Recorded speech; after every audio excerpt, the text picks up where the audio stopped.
Hey fam, welcome again to my channel. I'm diaryofanabujamom. I'm a lifestyle blogger and a YouTuber based here in Abuja. So today's video is kind of long time coming.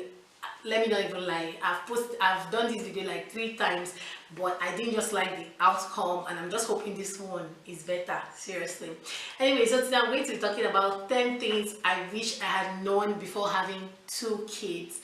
Yes, if you're new to my channel, I have 2 kids, a girl and a boy. The girl is 4 and the boy is 2. The girl's name is Gina and the boy's name is Ife. So I'm going to be talking like you're already my family, so you know them already. In my mind, you guys already know them. And I just started to share with you guys what I wish I had known. Like, it's just more of what I have learned. I feel it's like what I have learned. But for topic purposes, I'm going to just say things I wish I had known.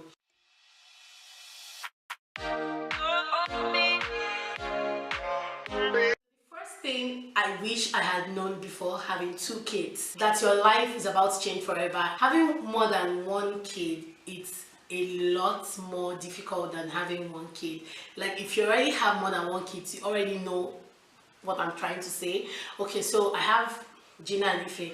They have a lot of differences. Seriously, okay, even though they're trying to, the more they get older, the more they are getting along. But at first it was like Gina is this way, Ife is this way, so it was kind of difficult. I had to learn how to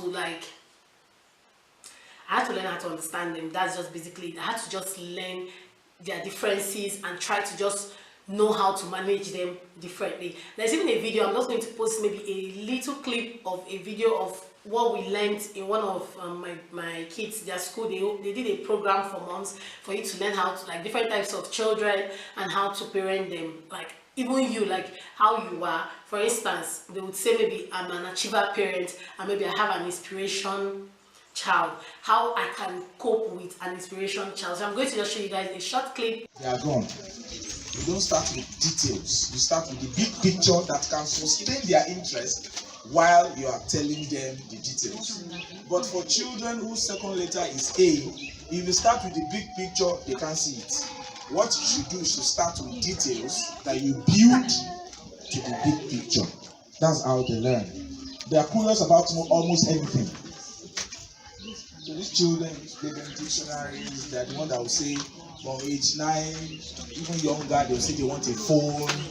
They want a phone. They're the children that if you leave your phone with them, even things you don't know about the phone, you'll be surprised how they will navigate. They are always curious, and you have to be very careful what you expose them to, please. Because if you expose them to anything, they don't stop. They will go behind you. What you don't think they should know, don't even let it be around them.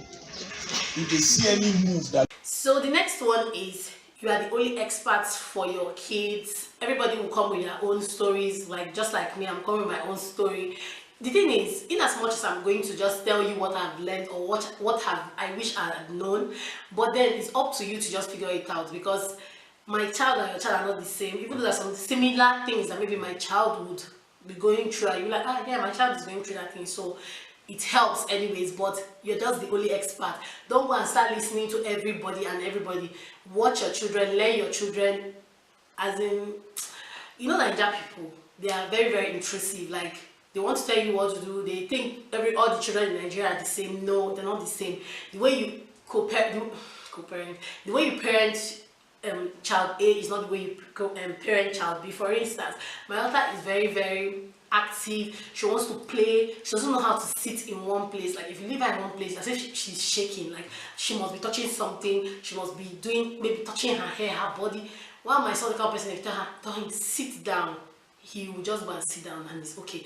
It doesn't mean he's quiet. He's not a quiet child, but that's just one of the differences both of them have.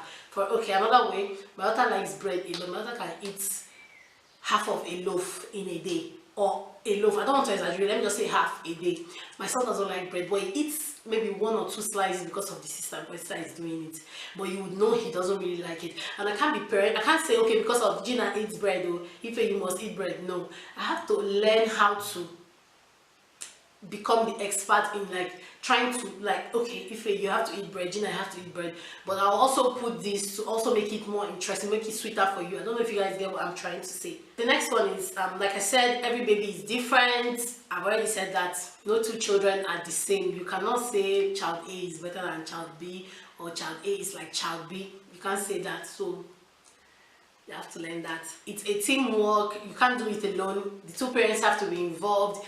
The idea of men know how to talk to a man better, women know how to talk to a woman better, is true, but then you also, the father also has to be involved in the daughter's life, just like you have to be involved in the son's life. Like people would say that the first husband a girl has is her father. The first man, let me not use husband, the first man a girl will ever like appreciate is her father. Likewise the son.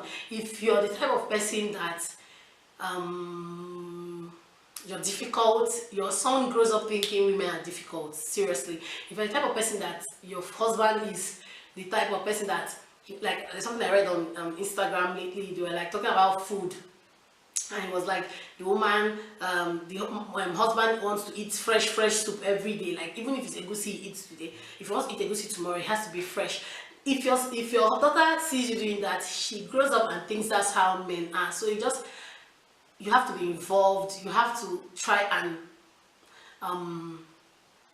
don't say it's for only me, I'm the mother, I can do it alone. No, you need help. Don't start forming you don't need help. Please, you need help. Let me just tell you, you need help. So don't even come and start doing I'm strong, I'm not strong. Everybody with their own, but for me, what I've learned is that I needed help. Then I was thinking I can do it alone, stay at home mom, but sometimes you just have to do something. I do a side business from home. Okay, I want to go and do something. Will I now say because I want to do something, everything just ends if I'm not there? Do you understand what I mean? So we have to really just know that teamwork, very, very important. Routines and schedules. Is it schedule or schedule? Like, let me just, for the purpose of this video, let me say schedule. I feel like it sounds better in my mouth, schedule. So routines is not easy, but when I mean routines, I mean like your kids have to have a routine. It's not freestyle. If you have one child, you can be freestyling, nothing to you. But when you have two kids, you have to be like routinious. You have to make your kids know that this is time for siesta, this is time for eating, this is time for watching TV, this is time for homework, this is time for sleeping, so that your life will be better. Even though that sometimes you freestyle, nevertheless, I want to speak English, see me. There will be time for you to freestyle, but you also have to like be very, very like kind of strict about your routines. That will help you, especially during school time, like when the kids are going to school. It will help you plan better. It will help you to be more sane, because imagine your children, they come back from school, like sometimes my kids do it, they want to play till the next day, and you want to rest. You cannot rest. There's no way. I don't know how people do it. You're sleeping when your children are sobbing. I cannot do it. So I always make sure there's kind of a routine that guides them and guides me, so that all of us will be happy mom, happy kids. The next one is parenting is already hard. Don't be hard on yourself. I used to feel like, God, am I sure? I've done a video about what you should know before having kids in Nigeria, and that video particularly is very important for you guys to watch, because parenting is not easy. Some people tell you only you don't born. I don't know, if you don't have kids, maybe you would not understand, or if you have kids and it's easy for you, it doesn't mean it's easy for every other person. So don't come and, because sometimes it's about, this thing is about what people say, what people think, what people would do, how people will look at me. That's what it is. If sometimes your kids are disturbing you, you just want to give that child hot slap so that the thing will celebrate. You now start thinking, what people say, oh, but those people are the ones in their mind grumbling and saying, this woman cannot even hold that, cannot even caution. Because I will not lie, I do it sometimes. Let me not even lie, I do it sometimes. I know people do it to me. But the fact is, sometimes, even if you don't want to give the child a dirty slap, either you just try and maybe guide the child well, or just give the child one hot pinch, so that the child, when you give the child hot pinch, the child will now remember that people are outside. The child cannot be as you cannot be misbehaving. I don't know if you get see advice. Anyways, parenting is already hard. So the next one is get all the basic drugs and tools. Like, you need to have those things at home. For instance, your paracetamol, your cough syrup, your vitamins, multivitamins, your thermometer, all those basic things. You need to have it at home because you don't want every little thing you're running to the hospital, or some things are just escalating. Because I don't think I knew that you should have, seriously, I don't know if maybe I'm the only one, but I feel like for you to be watching this video, that means you really want to know. I didn't know you should have all these things. But my husband had taught me about this thing because he had a lot of nieces and nephews, and so he had more ideas on parenting because he was the one basically taking care of some of his nieces and nephews. He's that kind of guy. So anyway, so I didn't really know, but now I know, and I feel like I should tell you guys, you need to have these things on ground because sometimes your kids will just start running temperature or having fever, all those things, and this can be very helpful before you go to the hospital. Don't self-medicate, because I don't think like giving all these, I don't know that, I think that's the name they call this kind of thing, giving like cough syrup, paracetamol, all those things. I don't think it's like you're self-medicated per se, especially when like maybe the first day kind of dosing. But when I say dosing, I see someone is overdosing. Why did I say that? The basic thing, just have it for your kids, because kids can just come back from school and start running temperature, or they can just start coughing. That's first medication can go a long way, can help prevent a lot of things. Before it can even prevent, like help you not spend money. So how much are you going to buy those drugs that are going to the hospital and to just escalate? Zinc, very important. ORS, very important. I'm not a doctor, I'm not a practicing medical practitioner or medical person, even though I studied microbiology, but I just feel like they're the basic things everybody should know. The next one is breastfeeding can be hard, so don't do because every other person is doing. I just feel like our hospitals and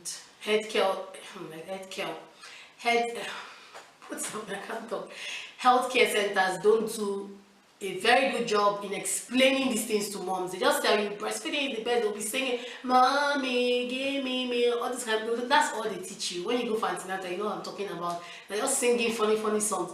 But they're supposed to educate you on the benefits, the downsides. Sometimes people breastfeed and they become depressed. Sometimes people don't want to breastfeed, but they're breastfeeding because of what people would say, and they get angry at every moment. Like babies, you know, babies bite your nipple. Sometimes they use their gum, is scratching them, so they're using your gum to like cure the scratch, and it's very painful, I won't lie. But you see some moms, the way they react to it, you'll be like wondering, why don't this woman just give this baby milk? Because the one be saying, after breastfeeding, don't be shout. It's annoying, it's painful, it's annoying. But then please, if you know you cannot bear that, and because people cannot bear pain, let's be real. So do you know this labor pain we're talking about? People can bear it. When I was during my labor time, one woman was in labor. You see, she was not even screaming, she was just lying down. Why me? I wanted to die. So some people can bear pain, some people cannot bear pain. So if you know you cannot do it, please don't do it. If you let anybody come for me, it's not my business. If you can, please, with all gladness, with all happiness, with all joy, please do it. Do it like you really enjoy it. Enjoy it. Enjoy. So you want to breastfeed, enjoy it. You have to enjoy it. The next one is your husband comes first. I know this is very awkward, but he comes first. Let me just tell you something. When your husband is in the mood and maybe he sees that you're doing something, if you just tell him, like, baby, please, can you just wait, let me finish doing this thing. Either he will just tell you, don't worry, let me do it for you, because he will feel like maybe you're wasting time. He will do it sharp for you, seriously. Or he will tell you, don't do it. But most times, just saying, baby, no, I cannot leave it. I cannot leave it. I have to do it. And if I don't do it, I won't do it. You see that he will help you. Just like kids. When you're taking care of your kids, for you're bathing your kids in the morning, and maybe after bathing them, like you have 2 kids or more, and you dress them up. So you tell him, baby, since you're in the mood, let me be bathing them, be dressing them up. So life is easy. But anyways, your husband should come first in the sense that don't neglect him. Don't say because you have 10 kids, now your kids are your life, your kids are your happiness, your kids are your husbands. No, your kids are your kids. Your husband is your husband. Before your kids, you were doing like take D to D word and marry you for everything. Remember that, and remember that he comes first. And I hope you guys enjoyed this video. If you did, give me a big thumbs up, and don't forget to comment. Don't forget to let me know your thoughts, what you think. What are the things you have learned from this video? What are the things you have learned from having 1 kid, 2 kids, 10 kids? What are the things? Let other moms like us know, so we'll be learning. Like in my mind now, I've taught you one thing today, that your husband comes first, and that your breastfeeding is not by force. If your child is biting you, you can be giving the child milk. Nothing, your child will not die. I've taught you that in my mind. So don't forget to click on that bell button. If you're new to my channel, subscribe, click on that bell button to get notified whenever I post new videos.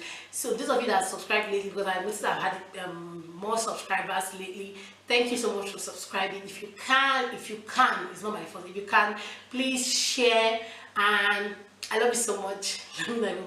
I love you so much for watching. Until my next video, bye.